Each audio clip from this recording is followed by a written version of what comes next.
정치, 법률, 사회, 문화 하나의 작은 날개짓이 경제의 흐름을 바꾼다. 주가 당락의 기승전결 서경석의 카운터 펀치.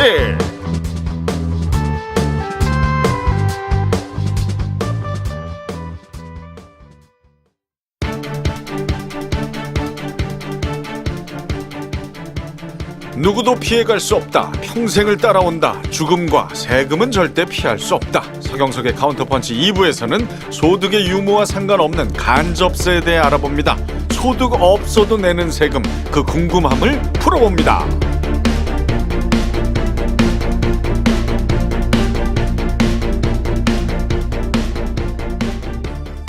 자, 1부에서 이제 직접세에 대한 이야기를 해봤습니다.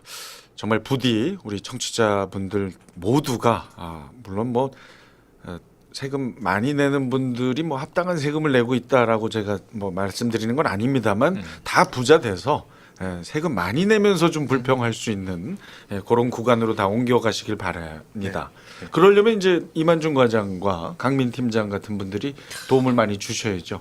재테크 잘 하실 수 있게. 네. 죄 지은 사람처럼 고개를 숙이고 약간 못 믿겠는데 반응들이. 네. 이제 최근 한국 주식시장이 썩 좋지 않아요. 한국뿐만이 아니고. 네. 시장이 어려워도 네. 그 투자라는 게 예. 결과는 운이 되게 작용을 많이 하는 부분이거든요. 음흠. 아무래도 확률적인 그거고 어떤 돌발 변수들이 작용될지 모르니까. 그래서 과정을 되게 중시하는 거를 반복해야 되거든요. 그렇기 때문에 저는 시장이 좋든 안 좋든 제 주변 분들에게 올바른 투자 과정을 계속 전파하면서 반복할 수 있게. 참 저 믿음직스러운 참. 근데 저렇게 말하고 손해 보면 저 말이 말짱 이제 적인데 그래도 저런 믿음이 있는 말 하시는 전문가가 좋죠. 신뢰가 가네요.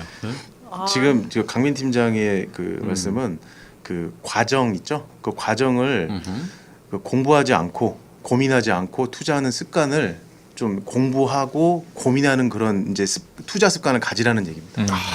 그래? 좀 체계적인 투자의 방법을 찾아봐라. 그렇죠. 항상 복귀하고 바둑처럼 그런 말씀. 주옥 같은 얘기가 지금 이어집니다. 지금. 네. 아니 오한결 대표가 항상 그랬잖아요. 감정적으로 이렇게 투자하지 말라고 얘기하셨잖아요. 역시 청인은 청인의 정신.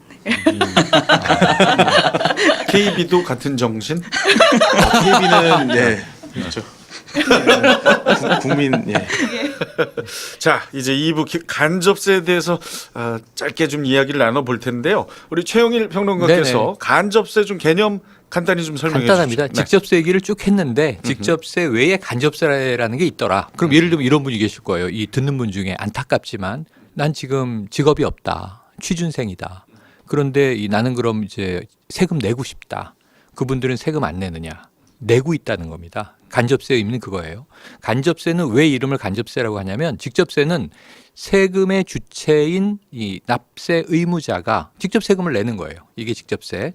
간접세는 납세 의무자와 세금을 내는 주체가 다를 수도 있어요. 그래서 납세자와 담세자, 세금 담보자가 다를 수 있다라는 전제를 깔고 만들어진 세금이에요. 쉽게 말하면 저는 여기서 간접 소비세 말씀드리고 싶고요. 거래를 해요. 예를 들면 제가 담배를 사요. 흡연자예요. 담배를 피워요. 그런데 이 담배세라고 하는 것은 담배 회사가 내야 돼요. 원래는 그렇죠. 네. 근데 그걸 구매하는 소비자가 내는 거예요. 이게 이제 대표적인 간접세. 또 부가가치세입니다. 그러니까 부가가치세는 거래세죠. 거의 대부분의 제품이나 서비스에 부과돼 있는데 부가세 10%. 이거는 그냥 간접세로 내는 거죠. 우리가 그 마트에서 물건 물건이나 살 때. 서비스를 구매한다는 이유로. 그래서 간접세는 납세자와 담세자가 다를 수 있는 세금. 이렇게 이해하시면 큰 문제 없겠습니다. 그런데 이제 항상 문제가 되는 게 다른 그 나라와 비교해 볼 때 우리가 좀 많이 낸다. 간접세를. OECD 국가에서요. 네. 이 소득 분위를 우리가 구분을 하는데 지금 이제 이 간접세 얘기할 때 처음에 말씀드릴 때 난 지금 소득이 없는데도 세금 내고 싶은데 이미 내고 계시거든요. 근데 이분들 네. 주로 소득 구간 하위자들 따져보면 OECD 국가 중 최고의 간접세를 걷고 있는 나라다. 이렇게 감히 말씀드릴 수 있겠네요. 최고다. 네. 네. 그 다른 나라 형편은 어떻습니까? 네. 그러니까 우리나라에서 왜 부유세, 그러니까 부자들에게 세금 너무 많이 걷는 거 아니냐, 뭐 이러면서 언론에서 이제 막 조장을 할 때가 있었어요. 그때 뭐라고 이 언론이 논거를 갖다 댔냐면은 한국 최상위 1%가 내는 소득세가 36%고 최상위 그 10%가 78%의 소득세를 내고 있다. 그러니까 미국과 유럽 등에 못지않게 내고 있을 뿐만 아니라 그렇게 따지면 우리나라 그 노동자의 40%는 소득세를 내고 있지 않는다라고 얘기를 했거든요. 그러니까 이 맹점이 뭐냐면 여기서 국민이라면 모두가 다 부담하고 있는 간접세 비중을 빠뜨린 거예요. 근데 이게 50%가 넘는다라는 겁니다. 예. 그래서 실제로 이게 우리가 왜 세금 부담률을 얘기를 할 때 국민 부담률, 조세 부담률 이런 비율을 좀 따져봐야 되는데요. 물론 2015년 기준 조세 부담률의 한국 조세 부담률은 18.5%로 우리가 흔히 비교 대상으로 삼는 OECD 국가 중에서 33위예요. 그러니까 굉장히 우리는 조세 부담률 자체가 적구나, 낮다. 라고 생각을 하잖아요. 근데 이 맹점이 뭐냐면은 국민 부담률이라는 걸 또 보셔야 되는 게 이게 조세 수익과 사회보장 기여금이 경상 GDP에서 차지하는 비중인데, 그러니까 다시 말해서 우리가 낸 세금으로 얼마만큼 우리에게 다시 돌아오느냐, 보장의 개념으로 그 부분을 빼고 실질적으로 국민들이 얼마 정도를 부담하고 있느냐를 봐야 된다는 건데, 그걸 보게 되면은 우리나라의 국민 부담률은 상당히 높은 수준이다. 네, 이렇게 볼 수가 있습니다. 그러니까 세금 많이 내는 나라들 얘기하면은 왜 북유럽 국가들 상당히 많이 얘기를 하잖아요. 근데 여러분 다 아실 겁니다. 북유럽 하면은 복지 국가예요. 그러니까 국가 자체를 복지 국가라고 앞에 떡하니 붙일 수 있는 이유가 뭐냐면은 국민들이 낸 세금 많이 내지만 중요한 건 낸 만큼을 다 돌려받는다고 다 대내외적으로 인정을 할 수 있다라는 건데, 우리는 감히 우리가 복지 국가인가에 대해서는 사람들이 다 고개를 갸웃하잖아요. 그리고 복지 국가를 지향해야 된다라고 얘기를 하죠. 그런 부분에 있어서 단순 수치 비교만 해서는 절대 네. 안 된다. 제대로 따져보면 우리는 상당히 낮은 혜택을 받고 있는 그렇죠. 나라다라고 느끼는군요. 상대적으로 세금을 많이 낸다. 예, 자 아까 그 최영일 선생님께서 말씀해주신 간접세 조금 더 자세하게 좀 살펴보겠습니다. 어떤 게 있습니까? 예, 일단은 간접세를 대표적으로 확인해 보면 부가가치세랑 개별소비세 이 두 가지로 구분할 수 있는데요. 부가가치세는 영수증에 보통 VAT 예, 이렇게 적혀 있는 거를 볼 수 있는데, 그게 Value Added Tax의 준말입니다. 말 그대로 이제 거래 단계별로 재화나 용역에 생성되는 마진에 그 간접세를 부과하는 형태의 세금인데요. 현재는 이제 10%를 부과하고 있고, 기초 생활 필수품이나 국민 후생 영역 그리고 박물관 같은 문화 관련 재화 등에는 납세 의무가 배제됩니다. 그리고 전반적인 품목에 과세가 되는 부가세랑은 달리 개별 소비세는 이제 골프장, 경마장 뭐 이런 식의 특정한 장소에서 소비가 되거나 담배, 자동차 뭐 이런 식의 특정 물품을 소비할 때 부과하게 되는 세금인데요. 대표적으로 자동차를 살 때 이제 개소세가 붙게 됩니다. 또 최근 7월 중순부터 연말까지 이제 5%에서 3.5%로 인하하는 뉴스가 있는데요. 계약 기준이 아니라 출고 기준이라고 하니까 그거는 이제 참고하셔서 활용하시면 좋겠습니다. 여러분이 말씀하신 거 종합해 보면 그냥 내네요 우리가, 그죠? 담배 펴도 내는 거고, 사려면 내는 그죠? 세금. 담배 사면 내고, 근데 자동차 이게 사도 내고. 쟁점이 많아요. 한번 제가 말씀을 드려볼게요. 자, 부가가치세는 뭐 대부분의 재화와 용역, 그러니까 제품 구매와 서비스에 이제 부과된다고 보시면 되고, 최근 호텔에서는 이제 VAT 뒤에 봉사료가 또 10% 붙어 있는데 봉사료가 법적으로 문제가 됐습니다. 근거 없는 이제 추가 금액이다 이렇게 됐고요. 지금 자동차 사면 이제 개소세가 붙는데, 문제 자동차 개소세는 연비에 따라서 배기량에 따라서 부과가 돼요. 배기량에 따라서 예를 들면 2000cc보다 3000cc가 더 소비세가 비싸요. 근데 이게 문제가 있다는 거예요. 왜냐하면 2000cc급 수입차, 명품 브랜드 차와 3000cc급 국내에서 내가 사업해야 되는데 큰 차가 필요해 사는 거가 cc로 부과를 하니까 가격으로 부과해야 되는 거 아니냐, 이런 논쟁이 있어요. 그럴듯하죠. 왜냐하면 아파트를 우리가 평수로 부과하지 않잖아요. 거래 금액으로 그렇죠. 양도세를 부과하죠. 그래서 이게 다 다르다는 것에 대해서 조금 문제 제기가 있을 수 있고, 그 외에 이제 담배세는 심각한 문제가 한번 초래됐었죠. 가격을 너무 많이 올려서. 그때는 가난한 분들이 힘들어서 담배 피는데 거기 세금을 이렇게 매기면 어떡하느냐. 나중에 통계를 보니까 중산층의 흡연율이 높다는 게 또 확인이 됐습니다. 근데 문제는 거둔 세금을 다 국민 건강에 쓴다고 했는데 그 비율이 미미하다. 이것도 이제 정부에 대한 비판이 또 돌아갔습니다. 여기에 주세 있어요. 술 먹으면 세금 내는 거예요. 또 기름 넣을 때 유류세 60% 세금입니다. 그러니까 이 간접세들을 이렇게 많이 걷는데 선진국이 간접세 비율이 낮아요. 참고로 미국은 간접세 10%, 직접세 90%예요. 우리나라는 직접 간접세가 거의 반반이기 때문에 정부가 간접세를 줄이면 세수가 뚝 떨어지겠죠. 이것 때문에 못 줄이겠죠. 그러니까 이런 문제가 딜레마로 있다는 걸 우리가 이해할 필요가 있겠네요. 그렇군요. 말씀하신 그 담배 4,500원인가요? 네, 맞습니다. 어떻습니까? 4,500원. 네. 4,500원 맞습니다. 그러니까 그래서 얘기를 좀 이어달라고요. 지금 내가 설마 그 담배값으로 제가 맞습니다. 담배 얼마예요? 이 질문은 아니니까. 손님 4,500원입니다. 예, 예. 그래서 좀 설명해봐요. 예, 4,500원 중에 얼마가 세금이에요? 평론가님이 말씀해 주셨던 것처럼 이 간접세는 분명히 일반 국민들한테는 임금 노동자들한테는 불리한 제도입니다. 그렇죠. 그러니까 이 역진이라고 하는 그런 이제 문제가 역진성. 생길 수가 있고 역진성이 생길 수 있고요. 한 달 식비가 예를 들어서 100만 원이라고 가정했을 때 100만 원이면 사실 그 꽤 먹고 싶은 거 다 먹는 수준이거든요. 그 100만 원일 때 이게 부가가치세가 이제 10%로 10만 원이잖아요. 근데 소득 수준이 높든 낮든 이 우리가 먹는 것들은 거의 대동소이합니다. 맞아요. 예, 우리가 먹는 것들 다 세금 나가지 않습니까? 결국에는 소득이 적은 사람일수록 소득 대비 더 많은 세금을 내게 되는 구조죠. 이 간접세 비율이 아까 선진국에 낮다고 말씀하셨는데 맞습니다.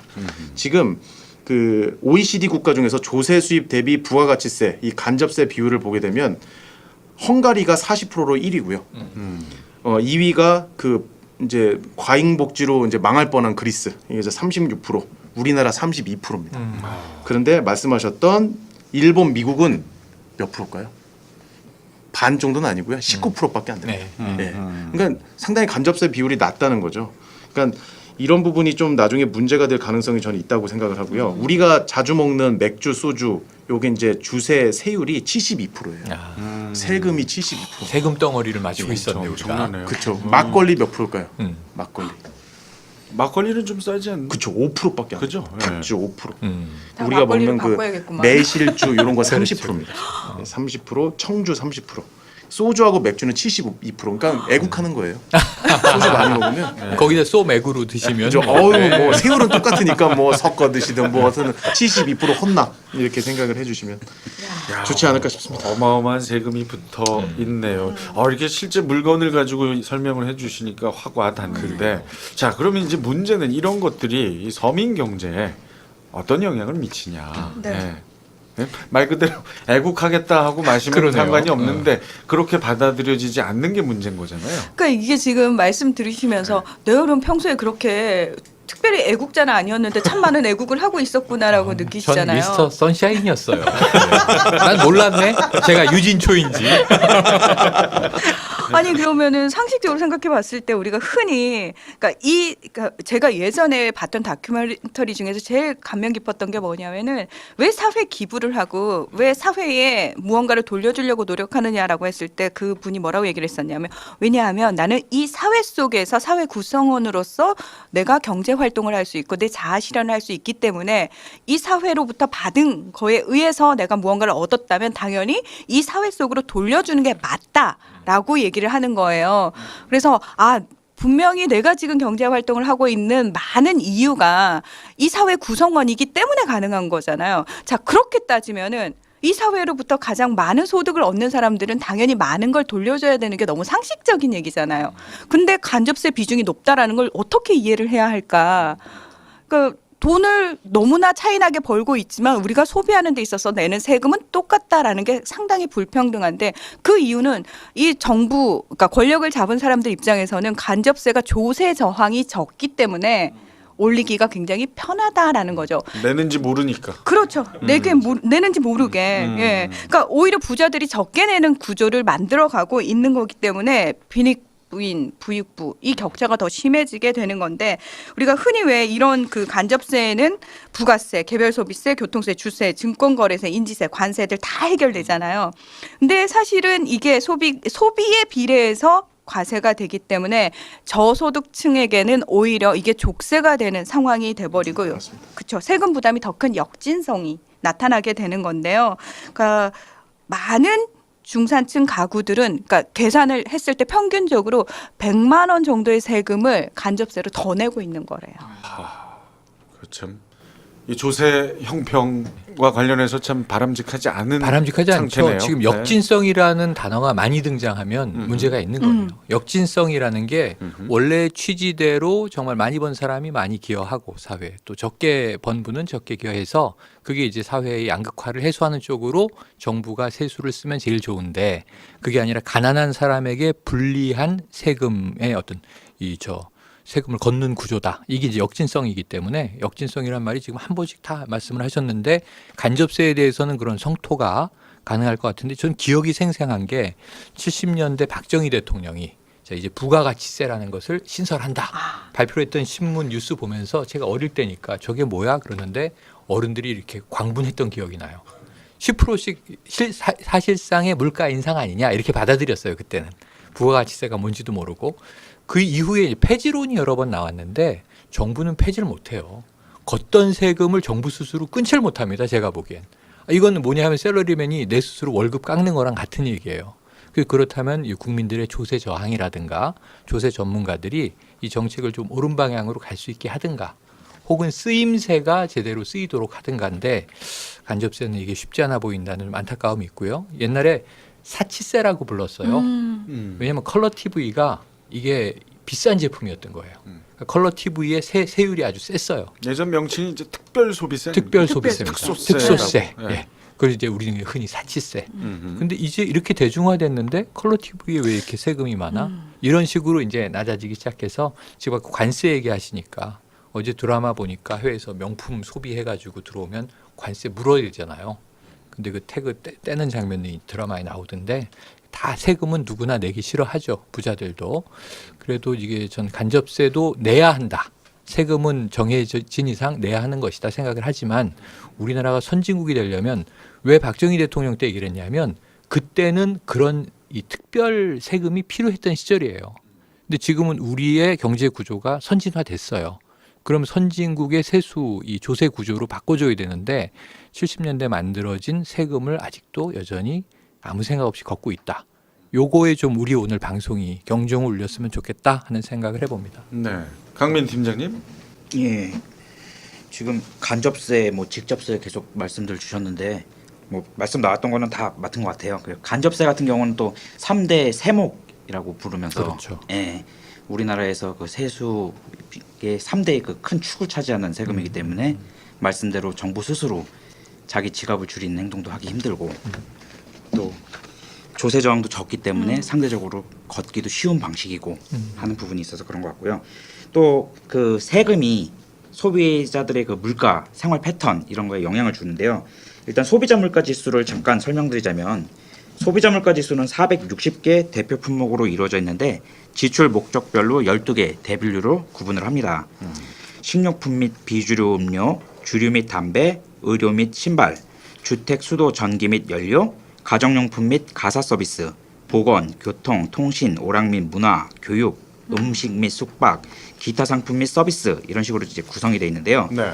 전체적으로도 부가세가 붙으면서 일부 품목들은 개소세에 적용을 받기 때문에 개소세에 붙는 세율이 변동되면 항목 안에 있는 물건들이 가격이 이제 변화가 발생이 되기 시작하고요.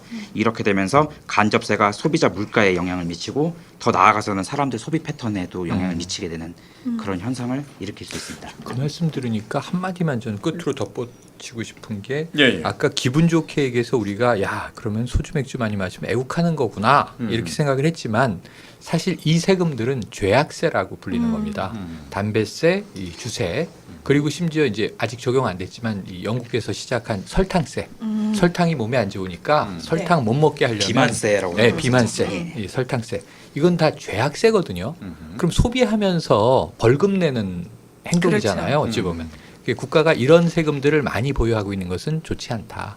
사회적 합의나 어떤 캠페인, 사회적 담론에 의해서 나쁜 것들을 걷어나가야지 돈으로 때리면 이 벌금이잖아요. 세금이 아니라. 네네네. 이런 페널티는 좋지 않다는 말씀도 덧붙이고 싶네요. 그러니까 국민 건강을 위해서라고 얘기를 하면서도 정작 국민 건강을 정말 위하는 건지 의심스러운 결국은 세금을 걷기 위한 명분을 그렇게 되는 그렇죠. 것이 아닌가. 그러니까 원래는 나쁜 짓은 하지 말라고 하는 게 맞는데 그렇죠. 할 거면 돈 돈 많이 내고 내고 해요. 해라. 뭐 이런 느낌. 담배값 2배 올렸는데 네. 처음에만 좀 금연 효과가 나타나고 저 담배 판매량 줄였다가 금방 원복됐어요. 결과적으로는. 그러면은 건강은 계속 나쁜데 정부는 그 돈을 어디다 쓰는지 국민들은 궁금해지는 거죠. 네. 자, 그럼 여기서 요거 하나 짚고 넘어가겠습니다. 이렇게 주제로 정해서 논의를 하면 참 여러 문제들 막 네. 이야기들이 나오는데 사실 평소에는 뭐 아주 간단한 예로 뉴스에는 네. 간접세 관련 뉴스는 쉽게 듣질 없고 못해요. 예, 뉴스에서 제가 다룰 때는 네. 이 특정 품목으로 나오죠. 담배값 인상, 뭐 얼마나 저항이 센가. 6개월 후에는 담배 판매량 정말 줄었나. 흡연 금연 인구 어떻게 변했나. 이런 것들을 분석해 주는데 간접세라는 게 뉴스에 등장하는 경우는 거의 없습니다. 네. 그 이유는 뭐 그 이유는 정부의 음모라고 생각합니다. 네. 다른 분들 아니 그건 농담이고요. 언론에서 네. 이 경제 이슈를 우리 지금 이 프로그램처럼 깊이 있게 다루지 않아요. 그리고 이게 굉장히 중요한 문제고 내 지갑 문제임에도 불구하고 시청자들이 뉴스에서 간접세, 뭐 직접세 얘기하면 뉴스 안 봐요. 트래픽이 안 나와요. 그래서 이게 담배면 담배, 이 술값이 오른다는데 세금 뭐 비율이 오른다는데 준다는데 아니 그 바꿔 네. 얘기하면 이 저항이 없는 것을 꽉 일맥상통한 그렇습니다. 거네요. 굳이 그렇죠. 그걸 막 그렇습니다. 짚어서 얘기하면 저항이 생기니까 맞습니다.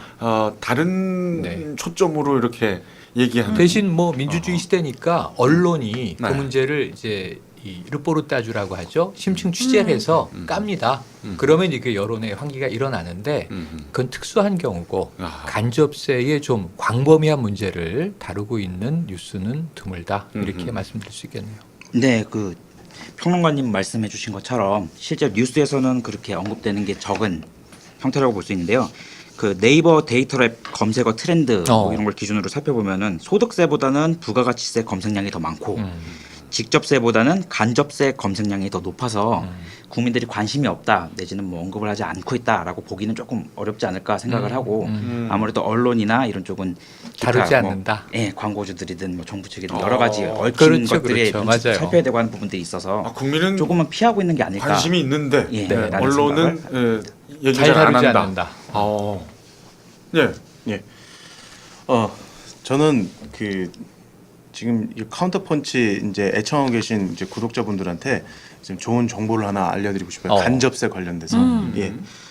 당연히 이제 제가 증권사 근무하고 있기 때문에 이제 증권 관련된 우리 간접세 지금 증권거래세는 잠깐 언급 이제 평론가님께서 얘기해 주시고 이제 자세하게 말씀을 안 드렸었는데 이게 차익 양도세가 부과 예정이거든요. 3년 뒤에 2021년도부터는 이제 배우자, 직계 존비속 모두 합한 특정 주식 보유 금액이 3억이 넘으면 대주주로 간주됩니다. 근데 대주주로 간주되는 게 뭐가 문제가 돼? 양도 차익에 대해서 과세를 한다는 거죠. 이거 상당히 큰 문제라고 보시면 좋을 것 같아요. 현재는 15억입니다. 그러니까 가족들, 뭐 엄마, 아빠, 자식들까지 나까지 포함해서 15억이 넘으면 특정 주식에서 대주주로 돼서 양도 차익에 대해서 과세가 22% 부과가 됐는데 이제 3년 뒤에는 3억입니다. 3억이 사실 큰 금액이지만 사실 그 15억에서 3억으로 줄어든다는 건 어마어마하게 줄어든 거거든요. 그렇죠. 허들을 확 올려놓은 겁니다. 5분의 1로. 허들을 확 낮춰놔서 뭐 대주주가 쉽게 되는 그렇게 보시면 좋을 것 같은데 양도세는 미국과 비교했을 때 말도 안 되게 지금 이제 좀 많이 부과되는 거다라고 좀 말씀을 드리고 싶은데 미국은 일단 거래세가 없습니다. 그렇죠. 우리는 우리는 매도할 때마다 0.3% 증권거래세 이제 내는 거잖아요. 자동으로. 그런데 미국은 그런 게 없죠. 그리고 투자 수익에 대해서 1년간 정산을 해서 연말에 한꺼번에 과세를 하게 됩니다. 예. 그렇게 되는 거고. 그런데 여기서 우리가 좀 주목해 봐야 될 거는 여기서 우리나라와 차이점이 생겨요. 미국 같은 경우에는 순수익에 대해서 과세가 돼요. 그러니까 사고 팔고 1년에 많이 할 수 있죠. 아하, 예. 거기서 보면 미국 같은 경우에는 그거 다 합해서 원금 대비해서 수익이 얼마 났어. 거기에서 과세할게. 이게 미국입니다. 자, 그러면 우리나라는 아니라는 거죠. 살 때 팔 때 막. 예. 우리나라는 일단은 한 번 사서 팔았는데 거기서 수익이 나면 무조건 과세합니다. 일단. 예. 제 생각에는 이게 간접세 형태로 될 가능성이 있다고 저는 생각을 해요. 그러니까 자동으로 띄어지게. 그래서 나중에 증권사가 유복으로 가지고 있다가 이제 세금으로 이제 이제 내는 그런 이제 구조가 될 가능성이 있습니다. 그래서 사실 이 부분은 이 우리나라가 현재도 거래대금 중 공매도 비중만 높아지는 사실 물로 따지면 용존 산수량이 급격히 줄어들고 있는 그런 환경이 조성되고 있거든요. 이런 낮은 수질 같은 이런 증시 상황인데도 불구하고 2021년에 이대로 세제가 시행이 되게 되면 제 생각엔 주시장이 급격히 위축될 수밖에 없습니다. 그래서 유동성을 떨어뜨릴 가능성이 높기 때문에 이거는 이제 세제 당국이 좀 신중하게 좀 이제 시행하시면 어떨까라는 생각이 들어서 말씀드리겠습니다. 네. 네, 세금과 관련해서 얘기를 할 때 우리가 조세 형평성이라는 얘기를 하잖아요. 근데 사람들을 굉장히 현혹시키는 부분이 뭐냐면 조세 형평성 얘기할 때 제가 예전 몇 년 전에 어떤 한나라당의 고위 이제 국회의원하고 전화 인터뷰를 하는데 그분이 딱 제가 그랬어요. 아니 이 세금과 관련해 가지고 왜 대다수 국민들은 동의하지 않는데 이런 식으로 진행을 하시느냐라고 물었을 때 그분이 뭐라 그랬냐면 어차피 그 사람들은 세금 안 내잖아요.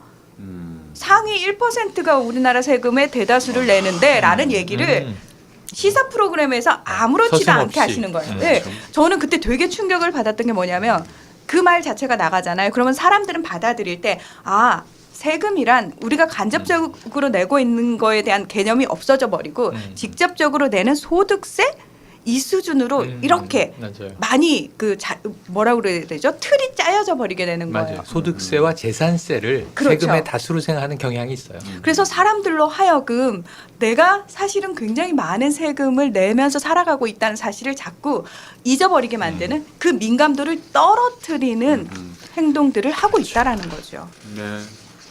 참 오늘 아주 좋은 시간이 된 것 같습니다. 우리 강민 그렇네요. 팀장도 뭐 아까 입을 뻥끗했다고. 예, 아까 그 네. 이만중 과장이 그 네. 주식 양도세 얘기할 때 제가 이제 한 가지 첨언 더 네, 드리려고 네. 했는데요. 세부적인 내용은 이제 이만중 과장이 얘기했으니까 그거에 대한 거는 뭐 다 맞는 말이고 뭐 증권거래세랑 양도세가 합쳐지면 이중과세 우려도 발생되는 부분도 있고 해서 많이 개정될 필요가 있는데 그 세금 부과할 때 그 원칙은 이제 소득이 있는 곳에 세금을 매긴다이기 때문에 그 양도세로 넘어간다라는 것이 반드시 나쁘다라고는 보긴 좀 어렵다라는 입장을 갖고 있어요. 저는 참 거래세를 없애고 미국처럼 순이익에 대해서 과세를 한다면 뭐 이런 식으로 그리고 그런 식으로 과세를 하게 될 경우는 이제 투기적으로 짧게 치고 빠지고 이런 식의 매매 패턴이 줄어들고 장기 보유하면서 투자로 넘어가고 장기적인 관점으로 투자하게 되는 경향이 강화되는 효과가 발생되기 때문에 그런 점에서는 긍정적인 영향도 발생될 수 있다. 장단점이 있네요. 라고 생각합니다. 그리고 아까 제가 말씀드린 데서 좀 이렇게 중요한 부분을 살짝 빠뜨려서 마저 말씀을 드리면 그 미국 같은 경우에는 올해 수익이 나서 세금을 냈다 하더라도 지난 몇 년간 투자 결과를 합했을 때 손실이면은 그거 되돌려줍니다. 그러니까 차감을 해준다는 거죠. 정교하네요. 지금 우리나라에도 법인세는 그런 차감 방식이 있습니다. 그러니까 5년간 손실분에 대해서 2월 차감 시스템이 있어요. 근데 그걸 왜 도입을 안 하냐는 거죠. 그러니까 저는 그거를 그래서 제가 좀 국민청원을 넣어볼까. 네. 링크 알려줘요. 오늘 좀 녹음 끝나고 바로 가서 넣으세요. 휴일날. 알겠습니다. 자, 여러 가지 생각이 드는 시간이었습니다. 참 우리 직장인분들 또 서민분들 소상공인분들 너무 지금 힘드시고 왜 나만 이렇게 생활이 빡빡할까라는 얘기들 많이 하고 지내시는데 뭐 정답을 드리진 못했습니다만 이제 무엇을 살펴야 할지에 대한 어떤 길을 제시한 방송은 된 것 같아서 마음이 그렇게 아주 흡족하진 않습니다만 그래도 좀 따뜻해지는 느낌입니다. 많이 공부하고 있는 거 좀 찾아서 드셔야 되고 맞아요. 잘못된 거에 빠져들지 마시고 이런 결과가 있기를 진심으로 바랍니다. 자, 오늘 방송은 여기서 이제 마무리할 텐데 네. 짧게 혹시 그 뭐 종목 추천하실 게 있습니까? 네, 이만중 과장. 예. 아까 저 주세 이렇게 말씀을 드렸었는데 그 우리 편의점 가면은 4캔에 10,000원짜리 맥주 수입 맥주 네. 그게 아마 내년에 없어질 가능성이 있어요. 그래요? 왜요? 이게 얘기 들으셨을 텐데. 네, 얘기 들었죠. 이게 이제 주세는 지금 현재 그 종가세 방식을 택하고 맞아요. 있거든요. 그러니까 가격에 부과를 하게 되는데 이거를 도수나 양에다가 부과하는 종량세 방식으로 지금 이제 돌릴 가능성이 크거든요. 그렇게 되면은 수입 맥주가 이게 관세하고 이렇게 이제 그 통관 비용 그것까지 합해 갖고 이렇게 거기에다가 이제 과세를 했었었는데 얘네들이 그거를 좀 많이 비용을 낮췄었거든요. 그 가격을. 네. 그리고 FTA 때문에 유럽이랑 미국은 지금 관세가 없어요. 그러니까 당연히 4캔에 10,000원짜리 맥주가 나올 수가 있는 건데 이제 종량세로 해버리면 그런 꼼수는 통하지 않는 거죠. 그래서 저의 추천주는 그런 의미에서 하이트 진로고요. 근데 지금 현재 점유율 1위는 오비 맥주잖아요. 카스. 근데 왜 그건 추천 안 해? 그건 외국 회사입니다. 아, 2010년도에 이미 넘어갔어요. 아 이제 그런 제도가 개선이 되면 우리 맥주가 그렇죠. 좀 토종 부각될 맥주들이 가능성이 약간 좀 있다. 좋아지지 않을까 그런 생각이 듭니다. 반면에 또 하이트 진로는 약간 그 오너의 도덕성과 관련해서 좀 그렇죠. 많은 얘기가 주가가 그래서 지금 3년 내 네. 최저치로 지금 이렇게 공두밭에 쳐 있는 상황입니다. 하이트 진로 같은 경우는 그 필라이트라고 해가지고 네. 이제, 발포 맥주라고 하던가 그런 식의 저가형 맞습니다. 맥주도 필라이트. 나온 게 있어서 네. 그런 부분에 대해서는 또 점유율 높이는 것 기대해 볼 수 그래서 있습니다. 이 네캔 맥주를 즐기는 입장에서는 아까 말씀하신 종가세를 이제 종량세로 바꾸는 게 또 국내 맥주 기업들의 음모다 이렇게 이제 화를 내는 네티즌들도 많아요. 맞습니다. 네. 아무튼 그 주가는 사실 그 이 오너의 도덕성 그것도 많이 포함되죠. 예 일시적으로 영향을 미치긴 하지만 또 더 크게 봐야 된다. 그렇죠. 뭐 이런 두 분의 말씀이라고 보겠습니다. 자 카스 드세요, 하이트 드세요. 저는 수입 맥주 먹습니다. 저는 칭따오. 나도. 칭따오. 이게 뭐야? 양꼬치엔 칭따오. 아, 이거 뭐 하는 거예요? 이제 한참 뭐 국내 토종 맥주 뭐 그러게 말이에요. 얘기하다가 이게 예. 자 오늘 이렇게 저 유쾌하게 마무리하겠습니다. 네. 함께해 주신 분들 감사드리고 카운터펀치 매주 수요일에 업데이트됩니다. 팟빵, 파티, 아이튠즈에서 들으실 수 있고 구독하기, 좋아요 누르기, 댓글 달기 실천해 주시면 정말 고맙겠습니다. 다들 부자 되세요. 감사합니다. 감사합니다.